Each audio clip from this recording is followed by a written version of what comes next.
Sometime in the spring of 1914, a letter arrived at Buckingham Palace that made King George V go pale. A woman was threatening to sell his dead father's love letters to the American press. Not a stranger, not an enemy of the crown, but a countess, a former intimate of the royal family, a woman who had danced at the heart of the most exclusive circle in England for nearly a decade. Her name was Frances Evelyn Greville, Countess of Warwick. The world knew her as Daisy. She had once been the most beautiful woman in England and the Prince of Wales's favorite mistress. Now she was nearly bankrupt, and she wanted £64,000 to keep quiet. This is the story of that woman, those letters, and the world they destroyed. Chapter 1. The Heiress Nobody Expected. In 1865, 2 deaths in 5 months turned a 3-year-old girl into one of the richest people in England. The first death came in March. Colonel the Honorable Charles Maynard, Daisy's father, died at his London home. He was young, he was healthy. He left behind a widow and 3 small children. The grief had barely settled when, 5 months later, his own father followed him into the grave. Henry Maynard, the 3rd Viscount Maynard, died without a surviving male heir. The viscountcy, which had passed from father to son since the reign of Charles II, simply ceased to exist. The title vanished, but the land did not. 14,000 acres of Essex countryside. Easton Lodge, a sprawling country house set in ancient parkland. Farms, cottages, woodlands, and tenant holdings stretching across miles of flat of fertile ground. An income of £30,000 a year. All of it descended to a child who could not yet read her own name. To understand what £30,000 meant in 1865, consider this. A skilled factory worker earned perhaps £50 a year. A country doctor might manage 300. A senior government clerk, the kind of man who kept the empire running, took home 700. Daisy's income, at the age of 3, was equivalent to 600 working men laboring for an entire year. She was richer than most members of Parliament, richer than most of the minor aristocracy, richer, in disposable terms, than a great many earls. The Maynard fortune was old money in the purest sense. The family's connection to Easton Lodge traced back to a grant from Elizabeth I, when the first Maynards had been rewarded for the sort of loyal service that involved standing in the right room at the right time.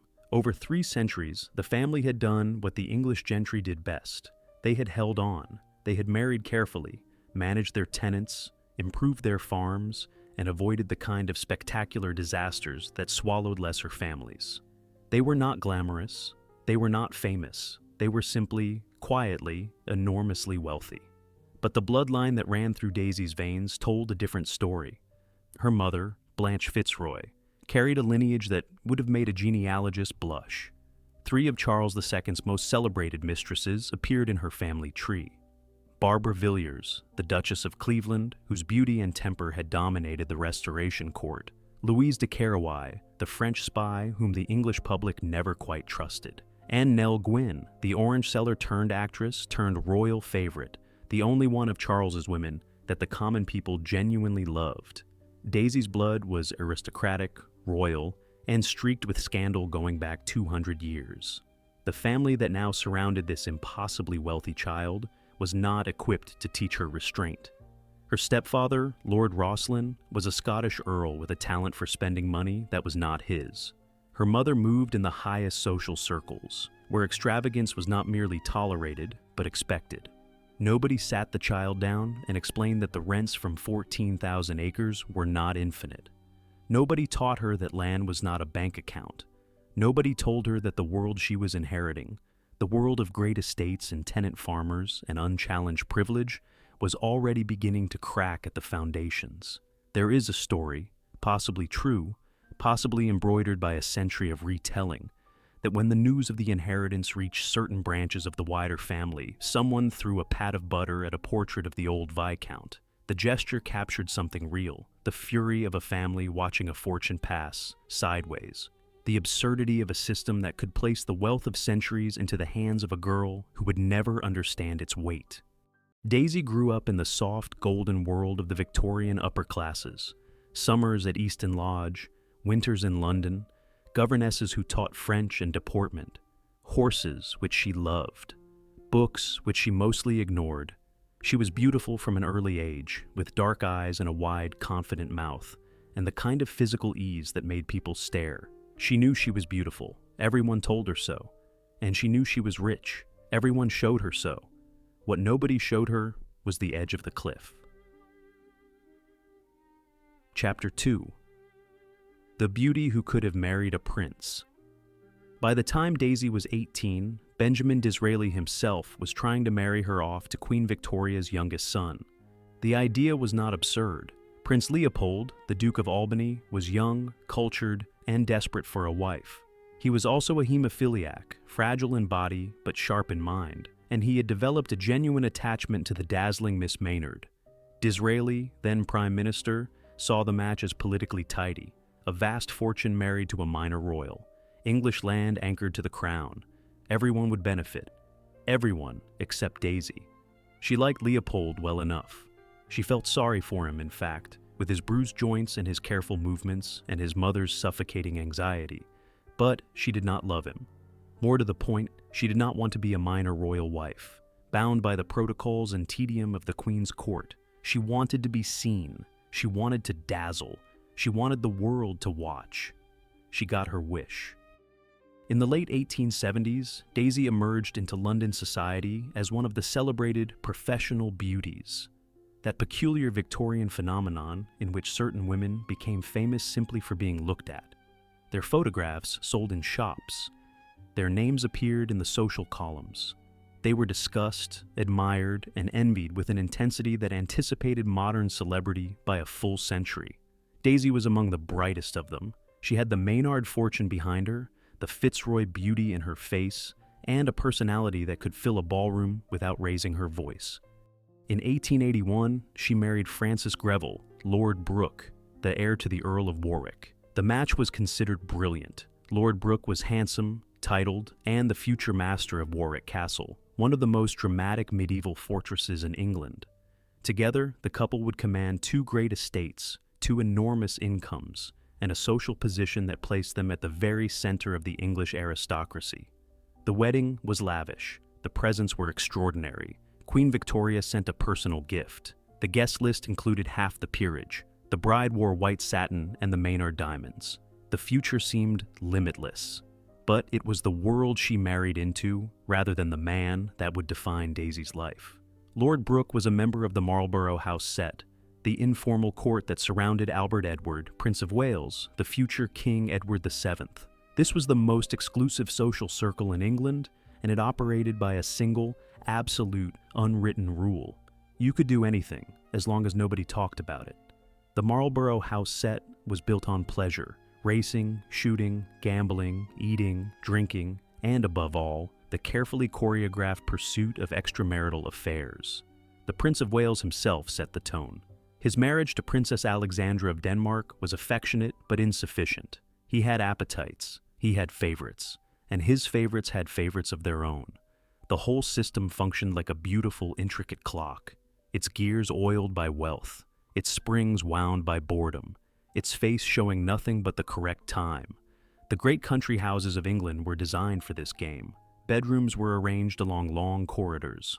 Name cards were placed in brass holders on each door, so that nocturnal visitors could find their way in the dark. Valets and ladies' maids were trained to see nothing, hear nothing, and iron out the evidence before breakfast. The word for this practice was corridor creeping, and it was as routine as afternoon tea. The one crime that could not be forgiven was indiscretion. You did not write letters that could be intercepted. You did not confide in people who could not be trusted. You did not make scenes. You did not let the servants gossip. You did not, under any circumstances, allow the public to see behind the curtain. The system worked because everyone agreed to pretend it did not exist. Daisy entered this world at 21. She was young, rich, beautiful, and married to a man who was already looking elsewhere. She had everything she needed to play the game, except for one thing: she could not keep a secret to save her life. Chapter 3. The Woman Who Owned Every Room. At the peak of her power, Daisy Warwick could ruin a reputation with a whisper, or launch a career with a smile. The years between 1889 and 1898 were Daisy's golden decade. She was the Prince of Wales's acknowledged favorite, his principal mistress, the woman whose approval mattered more than anyone else's in the glittering, ruthless world of late Victorian high society. She did not merely attend the most important parties, she gave them. She did not merely enter rooms, she owned them. Easton Lodge became the stage for this performance. Daisy poured money into the estate with a generosity that bordered on compulsion. The house was expanded, redecorated, filled with flowers and silver, and the best food that money could buy. A private railway halt was built at Little Canfield, a mile from the main house, so that guests could arrive directly from London without being seen at the public station. A special siding was constructed for the Prince of Wales's private train. The message was clear. Easton Lodge was a world apart, sealed off from ordinary life, where the rules of discretion could be maintained and the pleasures of the aristocracy could unfold without scrutiny. The guest lists read like a roll call of late Victorian power. Politicians, diplomats, racing men, society beauties, military commanders, and the prince himself, arriving with his valets, his dogs, and his bottomless appetite for company. A single weekend shooting party at Easton Lodge could involve 40 guests and 100 servants. The kitchens would prepare breakfast, lunch, afternoon tea, and a formal dinner of 8 or 9 courses. The wine cellars were legendary. The flower arrangements alone could cost what a farm laborer earned in a year. Consider the numbers. A weekend party for 40 guests required at least 200 pheasants for the shoot, raised and maintained on the estate at considerable expense. The temporary staff, the extra horses, the cut flowers sent by train from London, the cigars, the champagne, the laundry. A single weekend could cost £2,000. Daisy hosted dozens of such weekends every year. Meanwhile, the combined income from the Maynard and Greville estates, once totaling perhaps £50,000 a year, was already beginning to feel the strain of the agricultural depression that was quietly reshaping the English countryside. But in the 1890s, none of this mattered. The money kept flowing, the guests kept coming, and Daisy kept spending. Warwick Castle provided the grandeur that Easton Lodge could not. Where Easton was comfortable, intimate, a country house for pleasure, Warwick was magnificent, ancient, built for awe. Daisy entertained there with equal lavishness, hosting parties in rooms where medieval barons had once plotted rebellion and Tudor courtiers had schemed for the crown. She loved the theatricality of it. She loved standing at the top of the great staircase and watching her guests arrive below. She loved the sense that history was watching her and approving. The apex came in January of 1895. Daisy organized a fancy dress ball at Warwick Castle that became one of the most talked about events of the decade. The theme was the court of Louis XVI and Marie Antoinette. 400 guests arrived in silk and powdered wigs, dressed as the doomed aristocracy of pre-revolutionary France. Daisy herself came as Marie Antoinette, dripping with borrowed diamonds and real pearls, her costume alone costing what most families spent in a year. The irony of a fabulously wealthy countess dressing as a queen who had been destroyed by her own excess was lost on almost everyone present. Almost everyone. One journalist, who was not invited but heard the details from the staff, wrote a scathing account of the evening. His name was Robert Blatchford, and he edited a socialist newspaper called The Clarion. His article did not merely criticize the ball, it held it up as proof of everything that was wrong with England. While Daisy's guests drank champagne dressed as French aristocrats, he wrote, "Children in the East End of London were going to bed hungry. While 400 people spent a fortune pretending to be Marie Antoinette's court, working families in Manchester were living 6 to a room." Daisy would not read that article for some time. When she did, it would change her life forever. But for now, in the winter of 1895, she stood at the center of the most exclusive world in England, untouchable and unaware. The prince adored her. Society deferred to her. The money, though no longer quite as abundant as it had been, still seemed endless. She was 33 years old, and she believed, with the absolute certainty of someone who had never been refused anything, that this was how it would always be.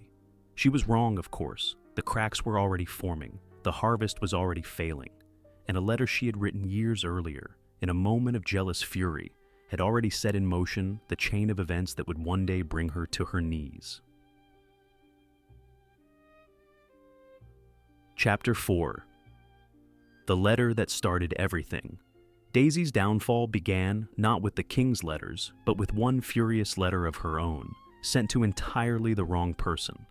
Before Daisy became the Prince of Wales' mistress, she was entangled with another man. Lord Charles Beresford was a naval officer, bluff and charming, and married to a woman who tolerated his wandering with the customary aristocratic silence.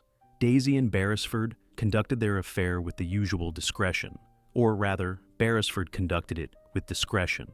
Daisy conducted it with passion, intensity, and a dangerous assumption that the rules applied to everyone except her. The trouble began in 1891. Lady Beresford became pregnant. This was not, in itself, unusual. Married women in the Marlborough House Set had children. Husbands and wives still shared beds, at least occasionally. And the arrival of a baby was a normal part of aristocratic life. But Daisy did not see it that way. She saw Lady Beresford's pregnancy as a betrayal. If Charles Beresford was sleeping with his own wife, then he could not be fully devoted to Daisy. The logic was absurd, possessive, and entirely characteristic. Daisy sat down and wrote a letter to Lord Charles Beresford. It was not a measured letter. It was not a careful letter.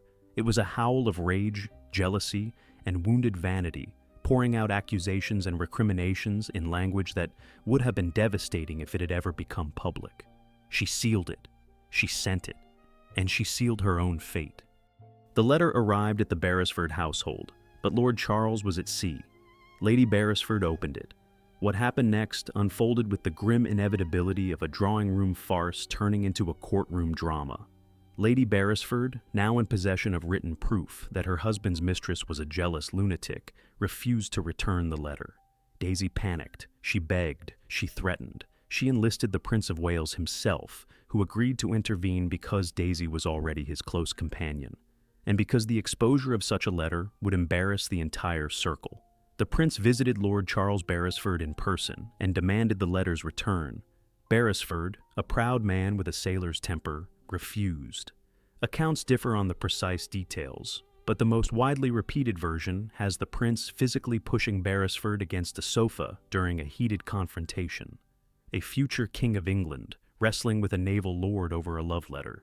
The scene was as undignified as it was telling. Two of the most powerful men in the country, brought to physical confrontation by the indiscretion of one woman who could not control her pen. The crisis deepened. Lady Beresford placed the letter with her solicitor, George Lewis, a man who handled the legal secrets of half the aristocracy. Daisy, in a move that defied all sense, went to the solicitor herself, arriving at his office late at night and demanding the letter be handed over. Lewis refused. He was a professional. He worked for Lady Beresford, not for the Prince of Wales's current favorite. The affair escalated until it reached the desk of the Prime Minister, Lord Salisbury. The head of the British government was forced to broker a truce between a countess, a naval lord, and the heir to the throne over a private love letter. The letter was eventually sealed and deposited with Lewis, not to be opened. Daisy got her reprieve, but she paid for it. Lady Beresford exacted her price. She demanded that Daisy be excluded from a forthcoming state reception at Marlborough House. The Prince of Wales, caught between his mistress and the outraged wife of a powerful man, was forced to comply. Daisy's public humiliation was brief but unforgettable. The story spread through every drawing room in London within days. And here was the pivot. In the aftermath of the Beresford crisis, the Prince of Wales drew Daisy closer, not further away. She had been his friend. Now she became his lover. The crisis had demonstrated something the prince understood instinctively. Daisy was vulnerable. She was reckless. She needed him. And the Prince of Wales had always preferred women who needed him. Their affair lasted the better part of a decade. The prince wrote to Daisy constantly. His letters were long, affectionate, gossipy, and staggeringly indiscreet. He wrote about politics, about other women, about his mother, the Queen, about matters of state that no one outside the Privy Council should have known. He signed them with pet names. He addressed her as "My darling Daisy." He wrote as a man writes to a woman he trusts completely, a woman who will burn the letters after reading them, a woman who understands the rules. He was writing to the one woman in England who had already proved she understood no such thing. Daisy kept every letter. She bundled them in ribbon. She stored them at Easton Lodge. She did not destroy a single page.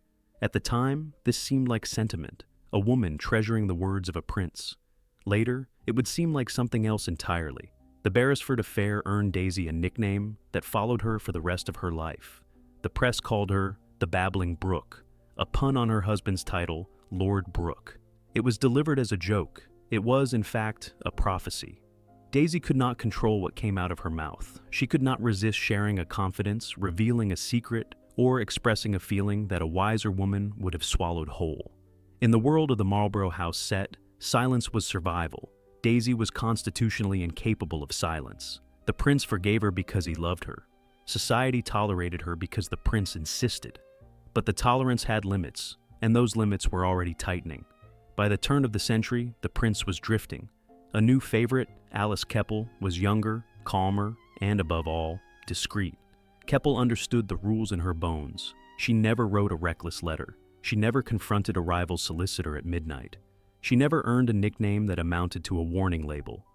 Daisy felt the shift. She fought it. She lost. By 1901, when the prince became King Edward VII, Alice Keppel was the acknowledged mistress. Daisy was yesterday's favorite. She was 40 years old, still beautiful, still wealthy on paper. But the ground beneath her was already beginning to give way, and the letters remained in their ribbon, waiting. Chapter 5. The Harvest That Never Came. Beneath the chandeliers and champagne, the soil that paid for everything was turning to dust. The fortune that sustained Daisy's world rested on a single foundation: land. 14,000 acres of Essex farmland, worked by tenant farmers who paid their rents in the expectation that the harvest would cover the cost. For centuries, this bargain had held. English land produced English food. English farmers paid English rents. English landlords lived off the difference. The system was simple, ancient, and until the 1870s, essentially unbreakable. Then the ships arrived. The opening of the American prairies in the decades after the Civil War unleashed a flood of cheap grain onto the world market. Kansas wheat, Iowa corn, Dakota barley, produced on vast mechanized farms at a fraction of the cost of English agriculture, shipped across the Atlantic in the new steam freighters that could carry 10,000 tons in a single voyage. The price of wheat, which had stood at 56 shillings a quarter in 1870, fell to 23 shillings by 1894. It halved, then it halved again. For English tenant farmers, this was catastrophe.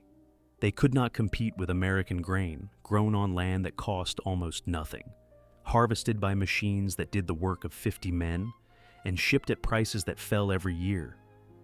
Rents that had been paid without complaint for generations became unbearable. Farmers defaulted. Farms went empty. The green fields of Essex, which had fed London for centuries, became some of the most distressed agricultural land in England. Daisy's income from the Maynard estates collapsed accordingly. £30,000 a year was the figure of her childhood, the number that had made her one of the richest heiresses in England. By the 1890s, that figure was a memory. Rents fell by a third, then by half. Farms that had been fully let for decades stood empty. Land that had been valued at £40 an acre could scarcely fetch 20. The foundation on which everything was built, the parties, the dresses, the shooting weekends, the private railway halt, was crumbling. Essex was hit particularly hard. The county's heavy clay soils were suited to wheat, and wheat was precisely the crop that American competition had made almost worthless. In the worst years of the Depression, between 1879 and 1896, nearly a quarter of Essex farmland went out of cultivation entirely. Fields that had been plowed since the Middle Ages reverted to rough pasture and scrub.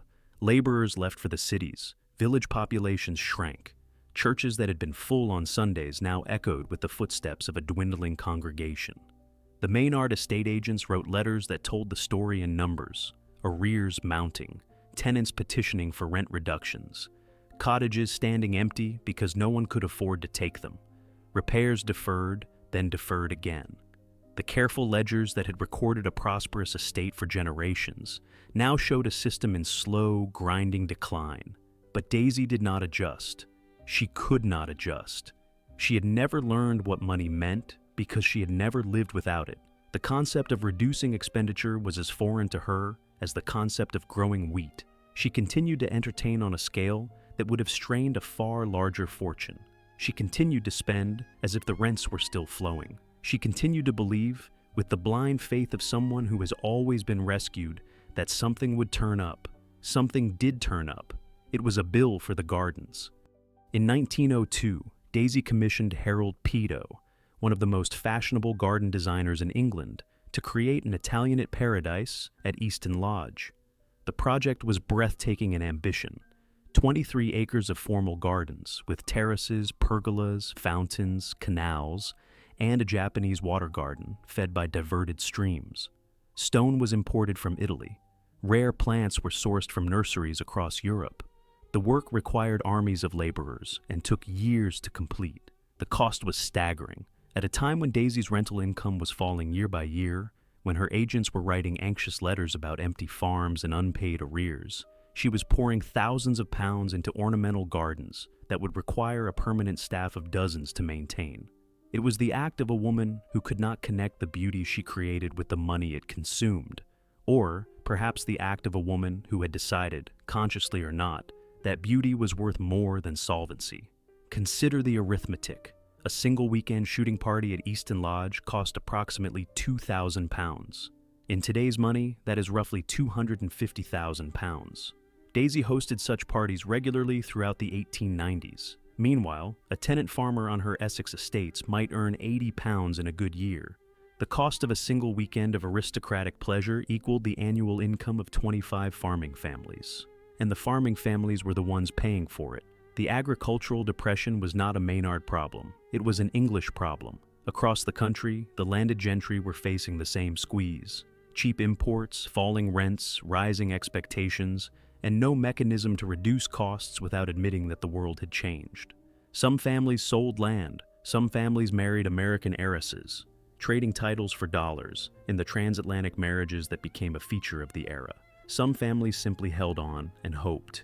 Daisy did none of these things. She spent, she borrowed, she mortgaged, and she began, slowly and then, with increasing speed, to burn through the capital that 3 centuries of careful Maynard stewardship had accumulated.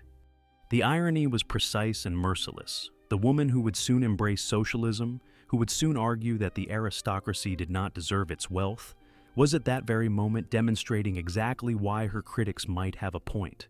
But the reckoning was still to come. Before Daisy lost her fortune, she would first lose her worldview. And that transformation began, improbably, with a newspaper editor and a fancy dress ball. 1. Chapter 6. The night she became Marie Antoinette. 400 of England's richest people came to Warwick Castle, dressed as the pre-revolutionary French aristocracy. And only one journalist saw the irony. Robert Blatchford was not the kind of man who received invitations to Warwick Castle. He was the editor of The Clarion, a socialist weekly newspaper that sold 100,000 copies and was read by factory workers, dock laborers, and the radical fringe of the Liberal Party. He was a former army sergeant with a bristling mustache and a gift for plain English prose. He believed that the English class system was a crime against humanity, and he said so every week in print.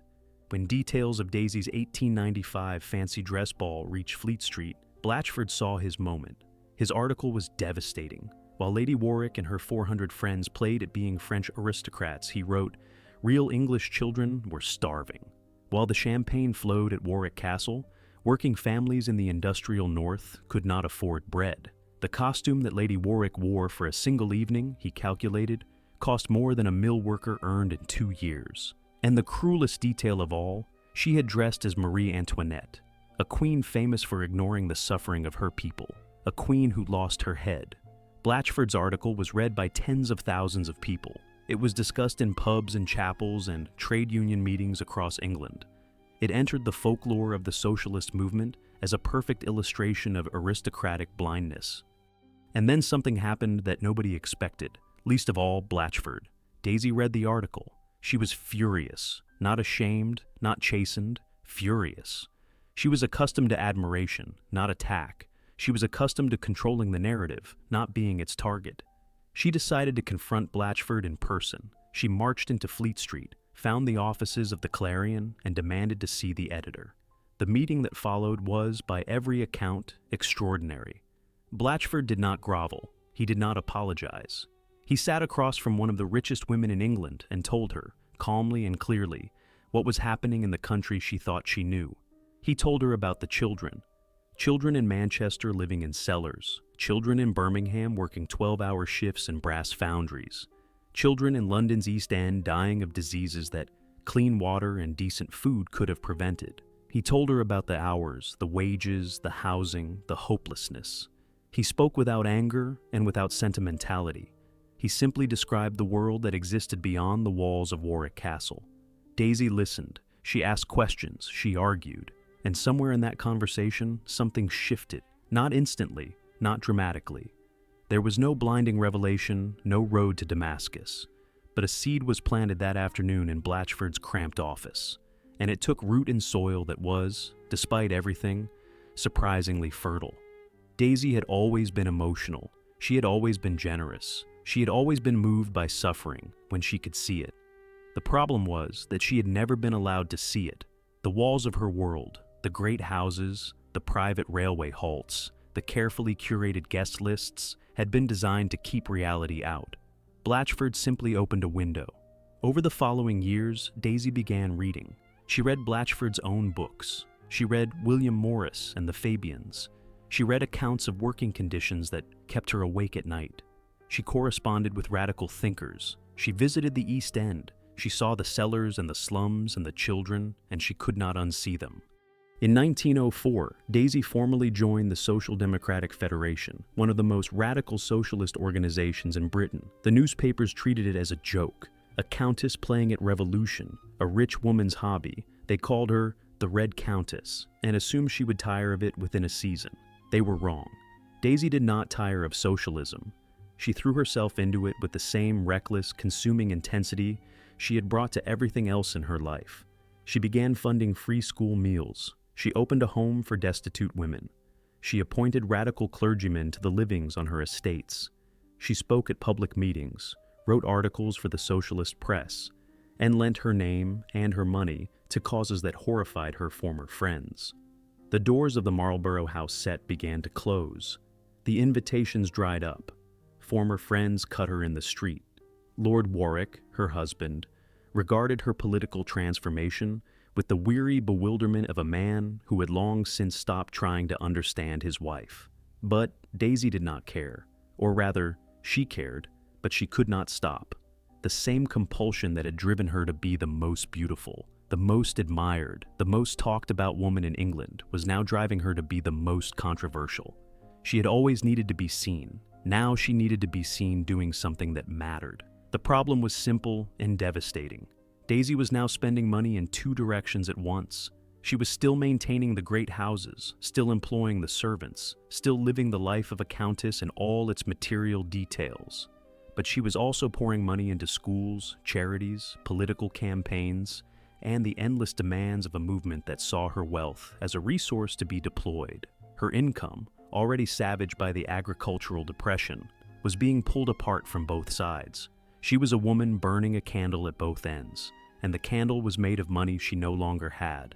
The debts were mounting, the mortgages were multiplying, the agents were sending letters that she did not open, and somewhere in the back of her mind, wrapped in ribbon and stored in a cabinet at Easton Lodge, lay a bundle of letters from a dead king that might, if she ever became desperate enough, be worth a very great deal of money.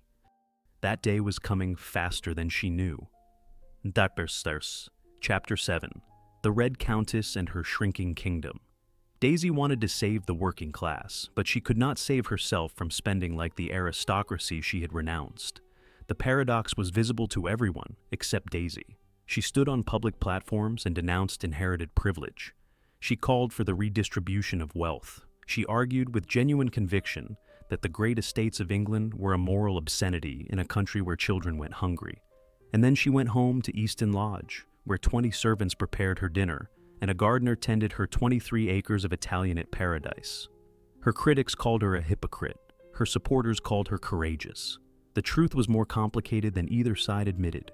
Daisy did not see a contradiction between owning a great house and believing that great houses should not exist. She saw her wealth as a tool, something to be used in the service of the cause, not something to be surrendered. The fact that she enjoyed the tool enormously was, in her mind, beside the point. The causes were real. Daisy funded free school meals at a time when poor children arrived at school too hungry to learn. She established a women's agricultural college at Studley Castle, training young women in farming and horticulture at her own expense. She supported dock workers during strikes, sent money to families locked out by factory owners, and opened the grounds of Easton Lodge for socialist rallies that would have appalled her former guests. She appointed radical clergymen to the livings on her estates, men who preached the social gospel from pulpits that had previously heard nothing more controversial than harvest Thanksgiving sermons. She stood for election to the local council and won, pushing through reforms in housing and sanitation that her fellow councillors regarded as dangerously progressive. She wrote pamphlets arguing for land reform and distributed them at her own expense. She invited trade union leaders to Easton Lodge and listened to their grievances with the same intense attention she had once given to the Prince of Wales's gossip. She was tireless, fearless, and utterly sincere. She was also going broke. The arithmetic was brutal. The agricultural depression continued to grind down her rental income. Farms that had once paid 30 shillings an acre now paid 10, or nothing. The land itself, which had been the bedrock of the Maynard fortune for 3 centuries, was losing value by the year, and on top of this structural decline, the government was introducing taxes specifically designed to dismantle the kind of wealth Daisy represented. Death duties had arrived in 1894, imposed by Sir William Harcourt's liberal budget at a starting rate of 1% on estates worth over £100. The rate climbed steeply. By 1907, it had reached 15% on the largest estates. By 1914, it would reach 20%, and after the war, under Lloyd George's successors, it would eventually reach 40%, then 60%, then 80%. Each generation that died handed the Treasury a larger slice of the family's accumulated wealth. The system was designed, deliberately and explicitly, to break the great estates. Lloyd George's People's Budget of 1909 accelerated the process. The budget introduced a supertax on high incomes, a land value tax, and a series of duties that fell most heavily on the owners of agricultural land. The House of Lords, stuffed with landed peers, rejected the budget and triggered a constitutional crisis that ended with the Parliament Act of 1911, which stripped the Lords of their veto power forever. The aristocracy had tried to block the tax that would destroy it, and in doing so, destroyed its own political defenses. Daisy supported all of this. She gave speeches in favor of Lloyd George's budget. She argued for higher taxes on land. She called for death duties to be increased. She was, in effect, arguing for the fiscal demolition of her own class, her own fortune, her own way of life. The irony was not lost on her former friends.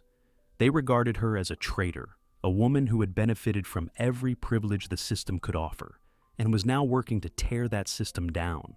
They were not entirely wrong, but they could not see what Daisy could see, or what she believed she could see, that the system was going to collapse anyway, and that the only honorable course was to help build something better in its place. Meanwhile, the bills kept arriving. The mortgages on Easton Lodge grew heavier. The agents warned that the estate was running at a loss. The servants' wages fell behind. The great gardens began to show signs of neglect.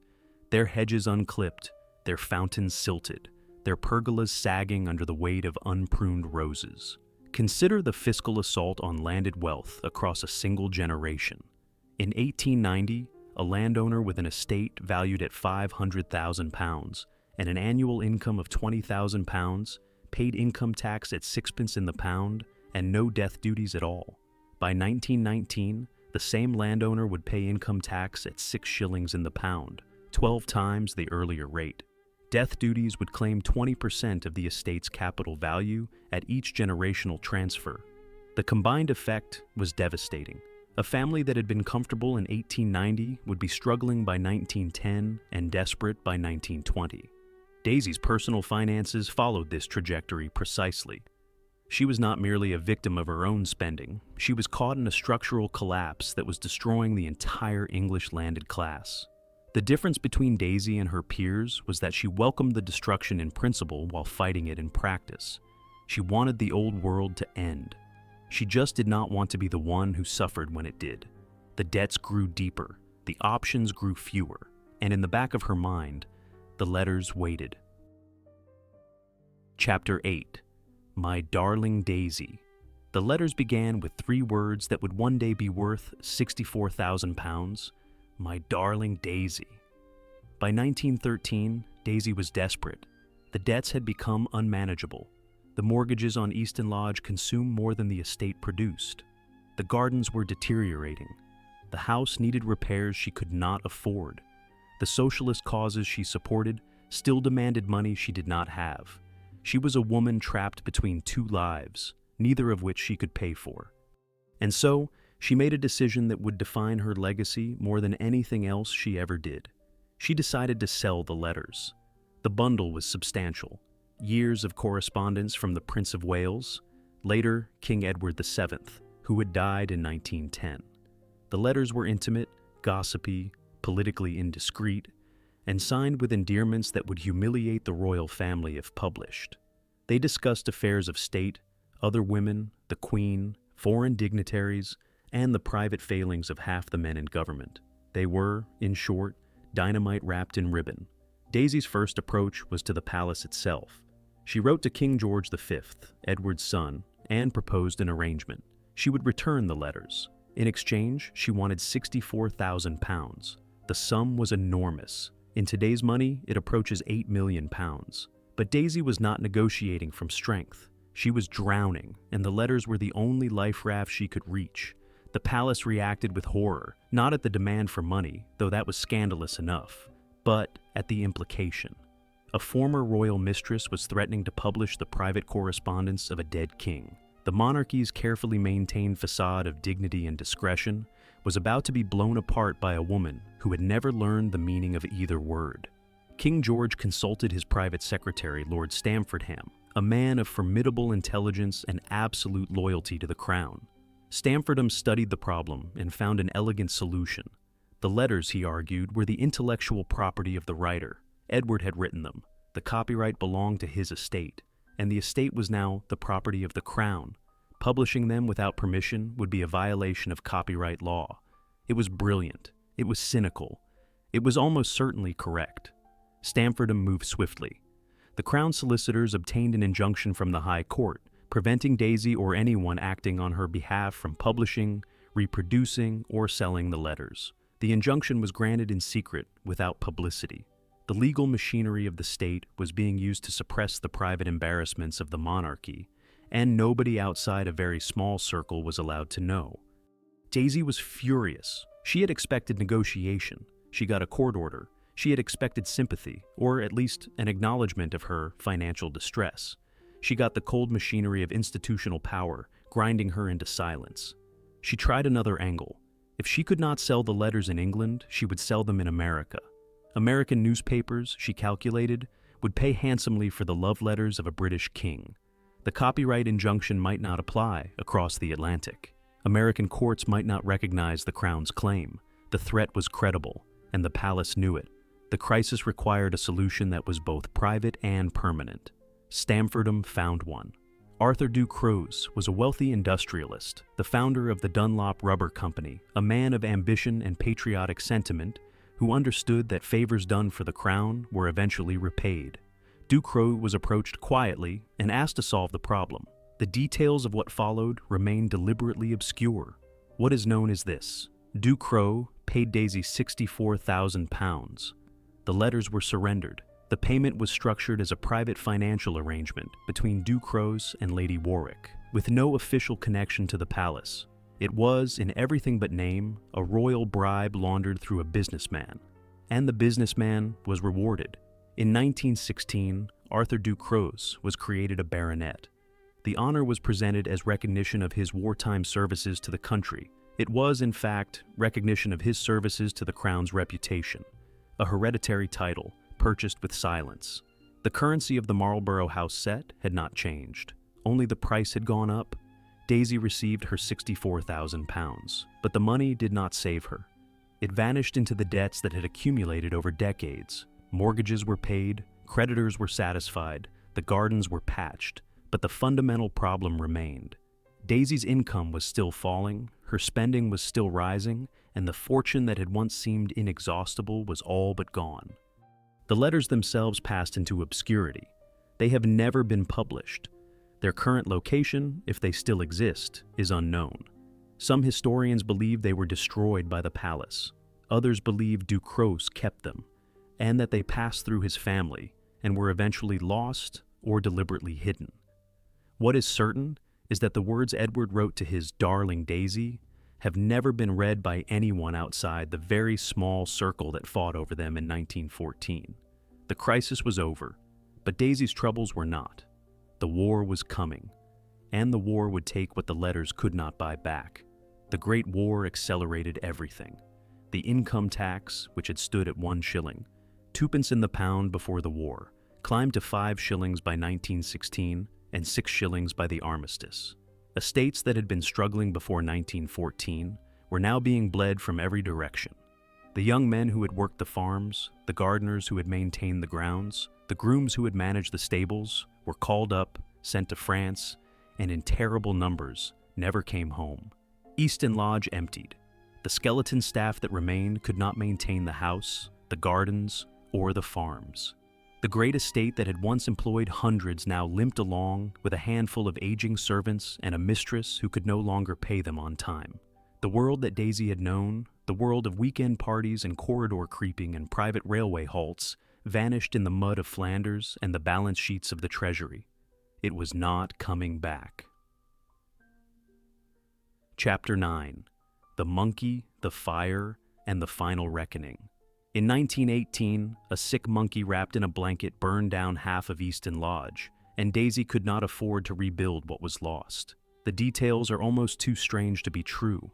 Daisy kept exotic animals at Easton Lodge, a menagerie that reflected her increasingly eccentric later years. Among the animals was a monkey, which fell ill during the cold winter of 1918. A servant, in an act of misguided kindness, wrapped the monkey in a blanket and placed it near a fire to keep warm. The monkey escaped. It trailed the burning blanket through the corridors of Easton Lodge, setting fire to curtains, carpets, and furnishings as it fled.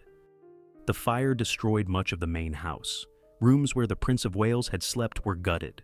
The great hall, where 400 guests had dined, was severely damaged. Paintings that had hung on the walls for generations were lost.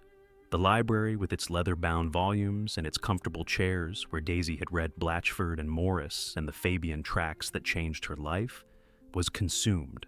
The art, the furniture, the accumulated possessions of 3 centuries of Maynard ownership burned or were ruined by smoke and water.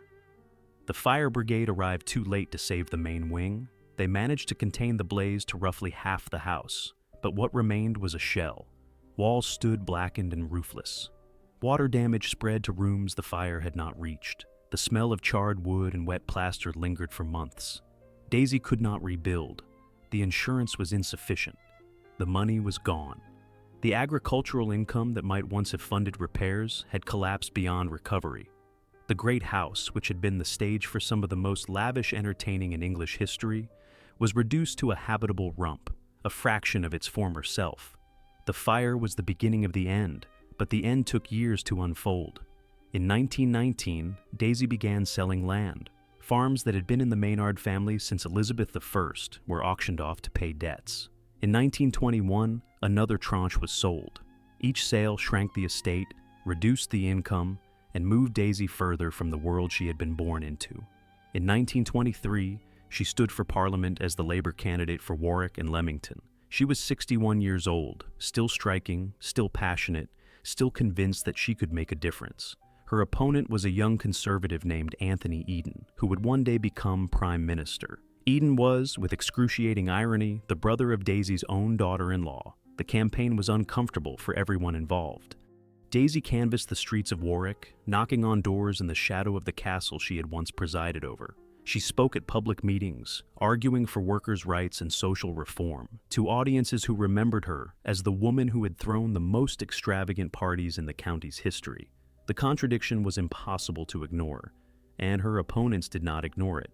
Eden's campaign made sure the voters knew exactly who Lady Warwick was, and exactly how she had spent her fortune before discovering the plight of the poor. Daisy lost badly. Eden won with a comfortable majority. Her political career, such as it was, ended where it had begun, with a grand gesture that fell short. She tried to give Easton Lodge to the causes she believed in. She offered it to the Labour Party as a headquarters. They declined. She offered it to the Trades Union Congress as a conference center. They too declined. The great house that had once hosted the Prince of Wales was now unwanted by the very movements Daisy had spent her fortune supporting. The rejection must have been painful, though Daisy, characteristically, never admitted it. In 1928, a new crisis erupted. Daisy had continued to write, and she had produced a memoir that the Crown found unacceptable. The palace moved to suppress it. There were threats of prosecution. There was talk, which may or may not have been genuine, of imprisonment in Holloway. Daisy was now 66 years old, nearly penniless, and facing the prospect of going to jail for the crime of writing about her own life. The memoir was published in censored form. The most damaging passages were removed. The letters, of course, could not be quoted. References to specific affairs, named individuals, and intimate details of the Marlborough House Set were struck out by lawyers. The story Daisy told was a shadow of the story she had lived, stripped of its most explosive details by the same legal machinery that had suppressed the letters 14 years earlier. Reviewers noted that the book was curiously bland for the memoirs of a woman who had lived such an extraordinary life. They did not know that the interesting parts had been cut with a legal scalpel. Consider what Daisy had lost by 1928. The Maynard inheritance of 14,000 acres had been reduced to a fraction. The £30,000 a year had evaporated. The £64,000 from the blackmail payment had vanished into debts. Warwick Castle, which had never been hers outright but which she had dominated for decades, now belonged to her son and was draining what remained of the Greville fortune. The gardens at Easton Lodge were overgrown. The house was half ruined. The servants were reduced to a handful. She had lost her fortune, her political ambitions, her social standing, and the physical fabric of her ancestral home. The woman who had once been the most beautiful, the most powerful, and the most indiscreet person in England was now an elderly countess living in the damaged remains of a great house, surrounded by animals and memories and the silence of a world that had moved on without her. But Daisy was not finished. She had one more act to play. Chapter 10. The sanctuary she built from the ruins. In the rooms where princes had once slept, retired circus ponies now wandered freely, and Daisy had never seemed happier. The final years of Daisy's life at Easton Lodge were, by any conventional measure, a catastrophe. The house was a fraction of what it had been. The gardens were reverting to wilderness. The money was gone. The world that had created her, the world of great houses and titled lovers and weekend shooting parties, had been swept away by war, taxation, and the slow grinding of social change. But Daisy did not seem to mind, or rather, she minded in ways that she had learned, at last, to accommodate. She filled Easton Lodge with animals, dogs, cats, horses rescued from slaughterhouses, retired circus ponies, and the exotic creatures that had always fascinated her. The monkey that had burned down half the house was long dead, but its successors roamed the remaining corridors with impunity. She filled the house with people too, not the politicians and society beauties of her youth, but writers, thinkers, radicals, and dreamers. H.G. Wells lived on the Easton Lodge estate for years, working in a cottage on the grounds and visiting Daisy regularly. George Bernard Shaw came to argue about socialism and eat her dreadful cooking. Charlie Chaplin visited. A. Milne, the creator of Winnie the Pooh, was a guest. The woman who had entertained the Prince of Wales now entertained the cultural vanguard, and the conversation at her dinner table was probably better for it. Wells, in particular, became a central figure in Daisy's later life. Their relationship was complex, intimate, and warmly affectionate. Wells was drawn to strong women. Daisy was drawn to brilliant men. They understood each other in the way that two people who have both been famous and scandalous and unrepentant can understand each other. Wells wrote about her with fondness and exasperation in roughly equal measure. The conversations at Easton Lodge in these years must have been remarkable. Wells was writing his great social novels and his vast outlines of history. Shaw was at the height of his powers as a playwright and polemicist. Daisy herself, though diminished in fortune, had lost none of her intelligence or her appetite for argument. They discussed politics, philosophy, the future of England, and the failures of the past. They disagreed about nearly everything except the fundamental conviction that the world could be made better by people who refused to accept it as it was. Daisy's daily life at the diminished Easton Lodge settled into a routine that would have astonished her younger self. She rose early, fed the animals, walked the gardens, and spent her afternoons writing letters and receiving visitors. The staff was reduced to a few loyal retainers who stayed out of devotion rather than wages. The meals were simple. The wine cellar, once legendary, was empty. The woman who had served 9-course dinners to the Prince of Wales now ate plainly and without complaint. Daisy continued to campaign for socialist causes until the end. She wrote articles, she gave speeches, she supported the Labour Party with whatever resources she could still muster. She never recanted her political beliefs, never apologized for her conversion, never admitted that the aristocratic life she had abandoned might have been preferable to the penury she had chosen. In 1937, Daisy made a formal declaration protecting the parkland at Easton Lodge, ensuring that the ancient trees and wild gardens would be preserved as a nature reserve. It was a quiet act, far from the grand gestures of her youth, but it may have been her most lasting contribution. The land she could no longer afford to maintain she gave, in effect, to the future.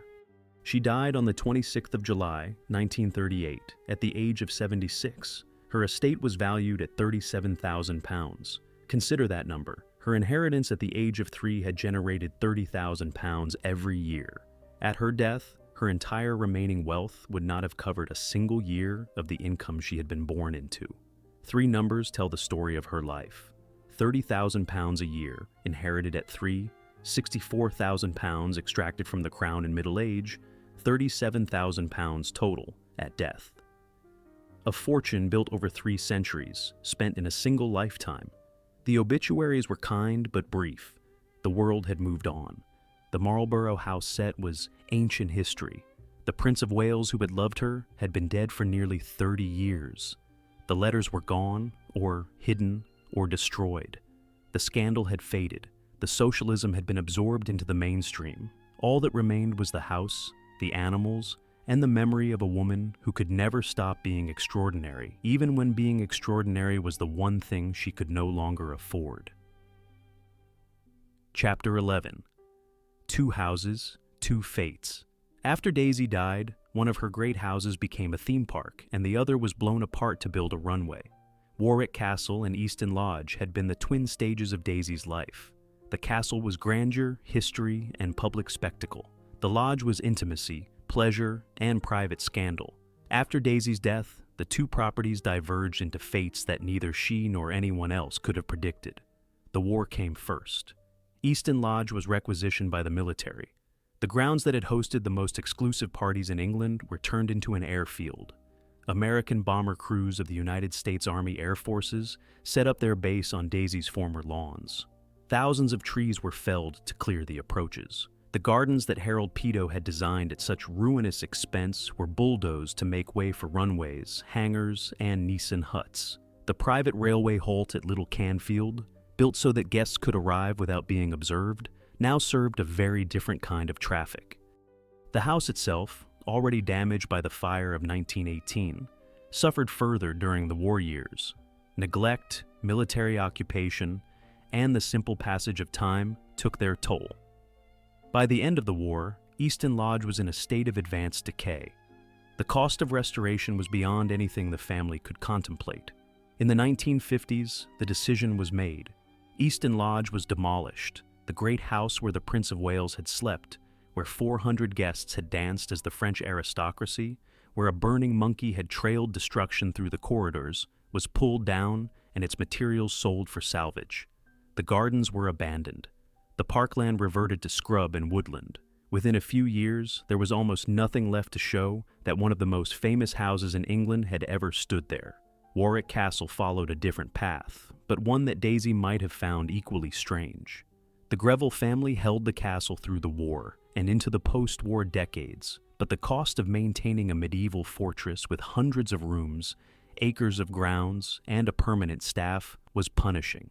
Death duties, inheritance taxes, and the general impoverishment of the landed aristocracy made the castle an ever heavier burden. In 1978, the crisis came to a head.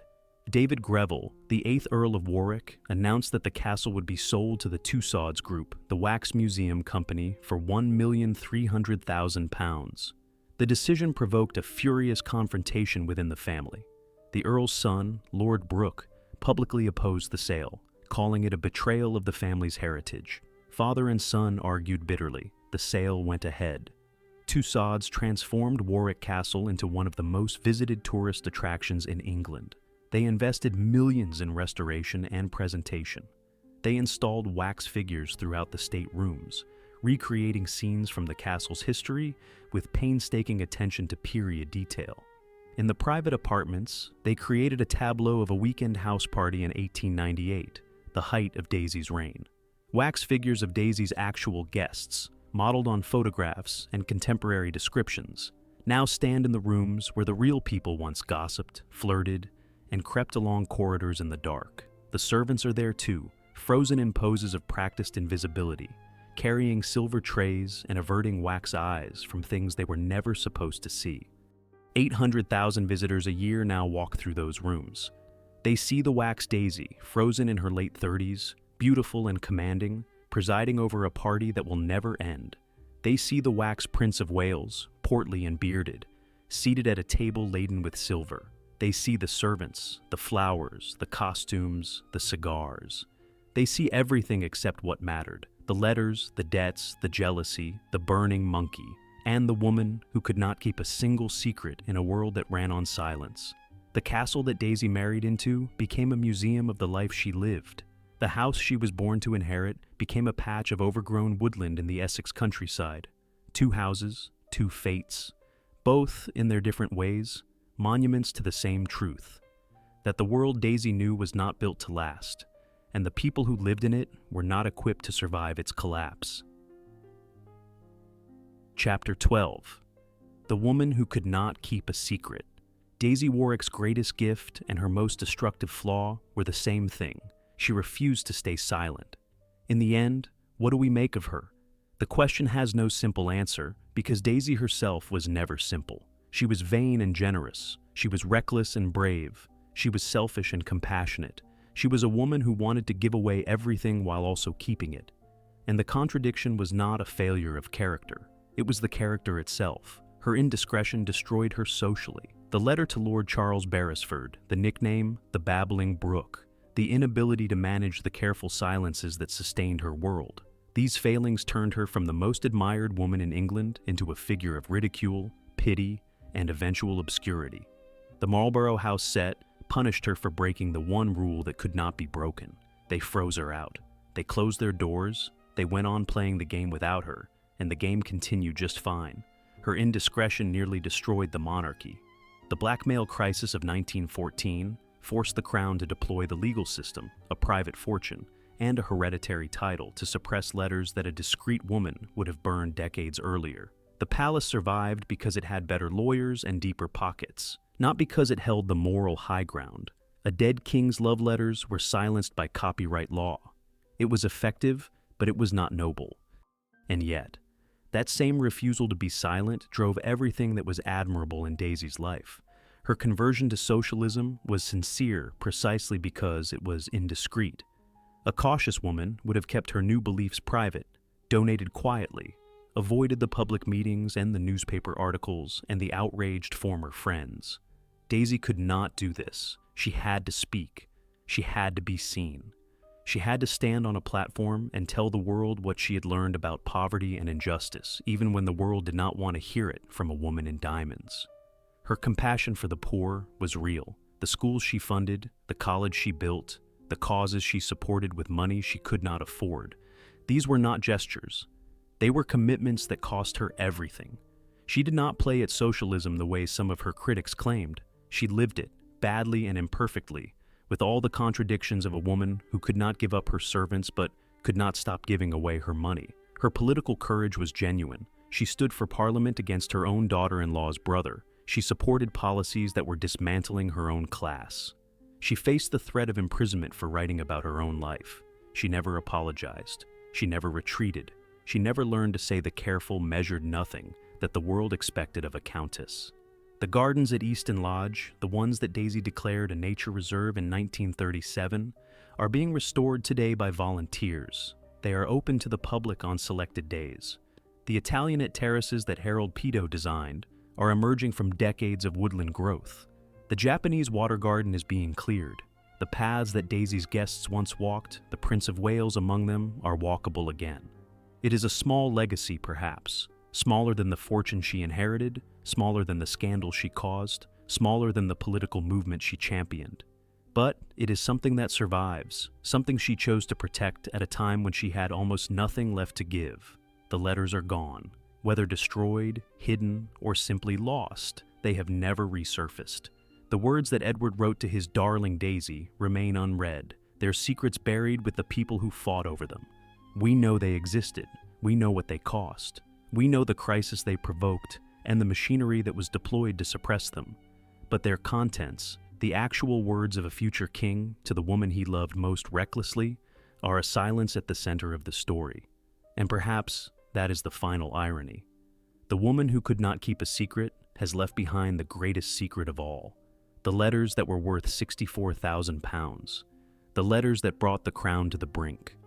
The letters that began with 3 words, "My darling Daisy," and ended with a silence that has lasted more than a century. What does her story tell us? That wealth built on silence eventually demands a reckoning, that the people who break the silence pay the highest price of all, and that sometimes the price is worth paying, not because the breaking was wise or careful or even justified, but because some people are simply incapable of keeping quiet. And the world, for all its fury,